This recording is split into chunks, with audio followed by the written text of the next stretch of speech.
This is really embarrassing to admit, honestly, but I'm in my 50s and I'm not ready for retirement. I financially cannot retire right now, and I feel like I'm not even really that close yet. So it's when you reach this point as an adult, I always thought that people my age had their crap together so much. Like they were so prepared for everything, they knew everything about life, and that they just had their stuff together. And I feel like I do have my stuff together. Like I've been a really hard worker my whole life. I've always had a job. I've had a job since I was like probably 12. And I bet a lot of you out there have too, if you're around my age, because we started working really, really early as kids. And I'm still sort of waiting for the financial success and stability to come around, even though I've done all the quote unquote right things, the things that I was told I should do to be successful financially. So, and that's what got me started thinking about doing this online thing. Is I just decided like I have to do something in addition to my 9 to 5 and get this figured out. So that's why I started this. And it's something that I think is not easy to admit, but it's the truth. I think that Gen X especially has been told one thing, but the economy has changed, the rules have changed, and now we're finding ourselves like trying to figure this whole thing out. So please tell me I'm not alone, because it's a little embarrassing to admit. I got a note the other day that says you come on here and you whine about how you're retired and you're, broke and this and that. Why didn't you save your money when you were working all your life? So first of all, I never said I was broke. And secondly, I don't come on here to whine. This is a YouTube video and you're welcome to stay or welcome to go away. But I don't have to apologize for anything that I do. But if you really want to know, let me just tell you. So I got married at 26. I had my first child at 27, my second child at 28, and I was divorced by the time I was 29. I worked. I had my own little shop, jewelry store, and when my children were 4 and 5, they got kidnapped. And I spent a lot of my money hiring a private eye trying to find them. And when I did, I had to spend a lot of money going to where they were to bring them home. And I continued working in my shop. Of course, I was pretty much broke by that point. And then I had my daughter at 33. So I was raising 3 children by myself and trying to make the best that I could. I didn't have time to save because I had to buy clothes and shoes and food and everything else. So I finally settled down in North Carolina, and my children were kidnapped again for the second time. But this time, the problem was that I didn't have any money to go after them. I mean, I went to go pick them up from a daycare, and all I saw was a shoe. And I spent years looking for them. In the meantime, I moved to Ohio, and I was working and trying to find my boys. And when I did find them, I finally moved. To where they were. Of course, I couldn't see them because my ex-husband sued me and said that, I was an unfit mother, and that if I wanted to see them, I'd have to be a year of residence in the state, and I should pay child support. Of course, I never got any child support from him, but in any event. So eventually I start seeing my children slowly. The youngest one didn't really recognize me. He hated me for a really long time because he didn't know who I was. The oldest one, he lost his faith in God because he said he prayed every night that I would come and get him, but I didn't. And the reason was I didn't know where they were. And their father said that I had died and I didn't want them. One or the other, I can't remember which, I think both. So anyway, I didn't really have time to save. Then when I got them back and we're all living again together, I was working 2, 3 jobs, trying to start fresh in a new state with 3 children, no child support. And I worked. That's all I did was work. I tried to raise my children the best that I could. I allowed them to stay at home as long as they wanted to, and they did.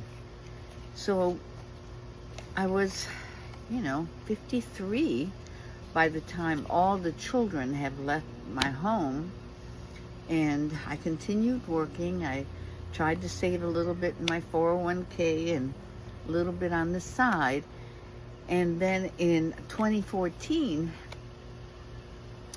my father got very ill and I had to go take care of him. And I took care of him for 3 months, and I didn't know how long he was going to live, so I took early retirement. I was 62, and to take care of him. And of course he died like 3 months later. So here I was. I had to move my mom closer to us, and I helped her sell her house and move her close and pretty much took care of her.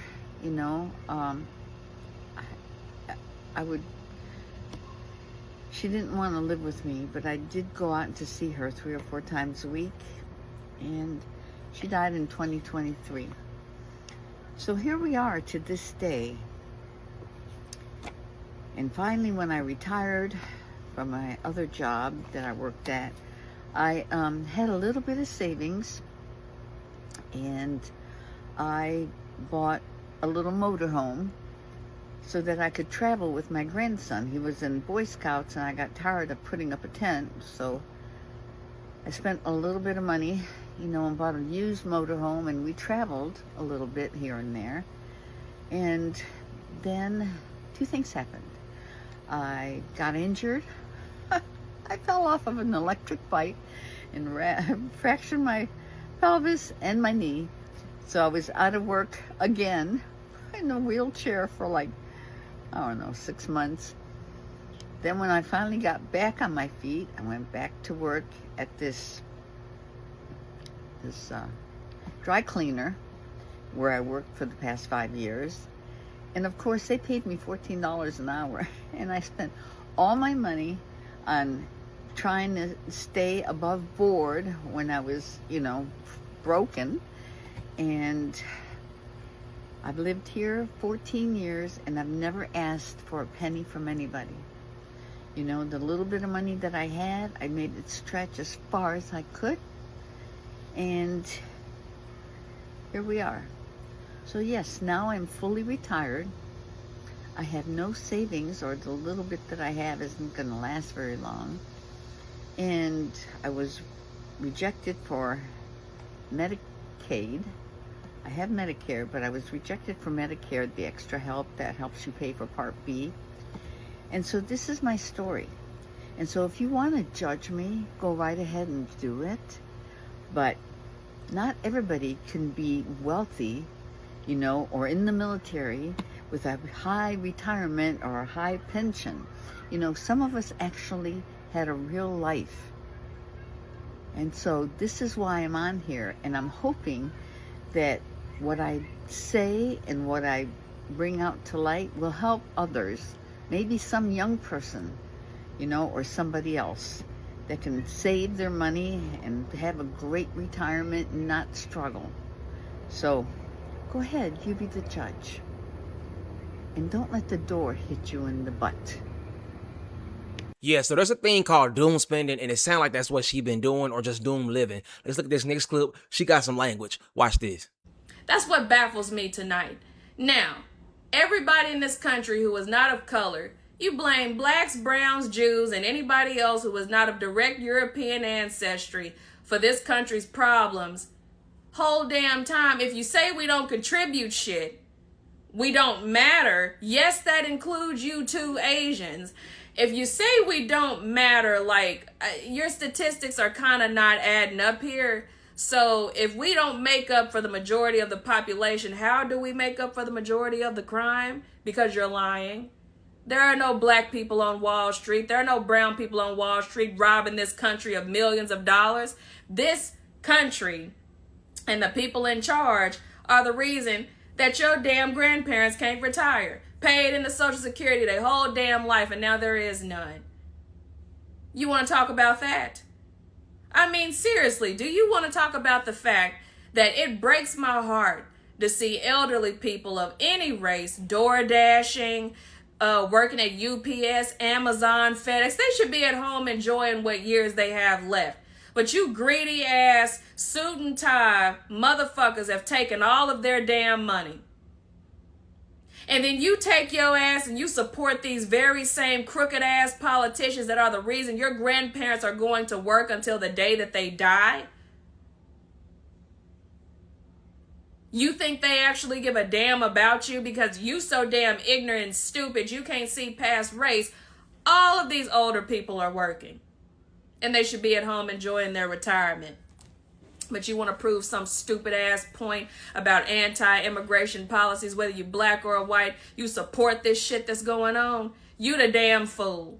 You're a goddamn fool, and your grandparents ought to be ashamed of your ass. The energy and effort that you put into hating immigrants, you need to be taking your ass to work so that you can pay your grandparents' bills since you voted for all this shit so that they can go home and retire. You lazy ass motherfuckers, y'all some of the worst grandkids I've ever fucking seen. Y'all are the worst. Immigrant grandchildren would never.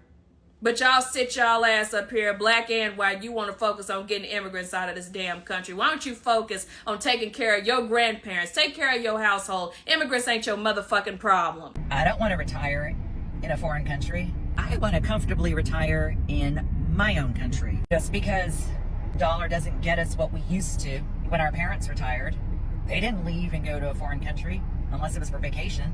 Can we please stop telling people in their 50s, you should have started saving when you were 30?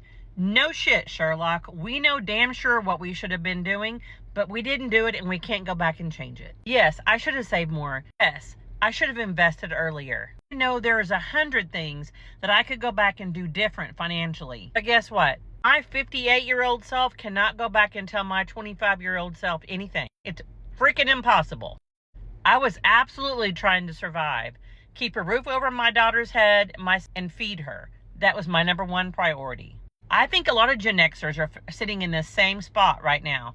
They are tired, they are worn out, and they have no retirement after decades in their profession. As we were told, go to work, get the degree, work hard, still broke, work harder, get another job. We were not sitting around talking about index funds and how to make a digital product and learning digital marketing and affiliate marketing. We didn't even have the internet.